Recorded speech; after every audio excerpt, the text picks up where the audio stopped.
The plants that produce fruit and vegetables are rooted in soil. But what exactly is soil?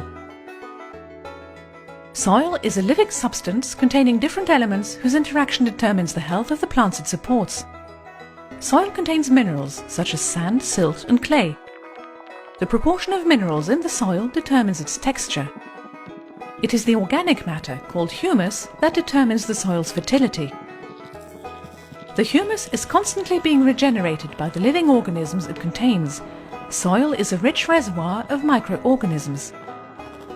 The microorganisms facilitate the absorption of carbon in the soil, reducing the polluting effects which contribute to climate change. And by merging with roots, bacteria and fungi, these earthy heroes, protect the plant from disease and provide it with water and all the nutrients it needs. 1 gram of plant-covered soil contains around 1 billion bacteria from between 5,000 and 25,000 species.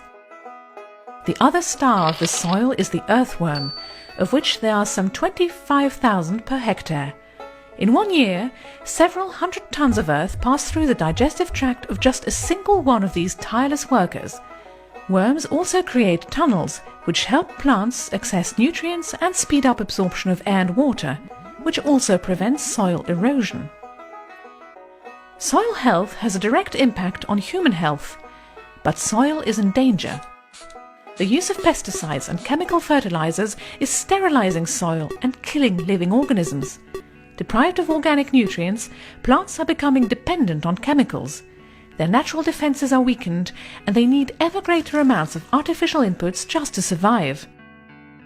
Farmers, who have until relatively recently benefited from the free and natural service provided by soil, are in turn at the mercy of chemical inputs. A vicious circle develops, whereby ever greater sums of money are required to buy more and more products. Plants that are deprived of natural nutrients produce fruit and vegetables of inferior quality, which are low in vitamins and essential nutrients. They also contain potentially harmful pesticide residue.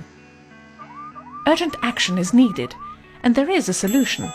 The solution is agroecology. Agroecology respects the soil's natural life cycle.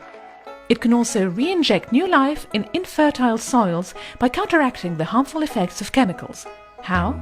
By feeding the soil with compost, fertilizing it with green manure, practicing crop rotation, and by not harming its underground organisms by digging or ploughing it up. Agroecology allows us to practice a form of agriculture which respects soil life, whilst providing enough healthy, varied and tasty food for everyone. It is crucial for us to remember that living and healthy soil is good for our health, good for farmers, good for the environment and the climate, and good for the earth.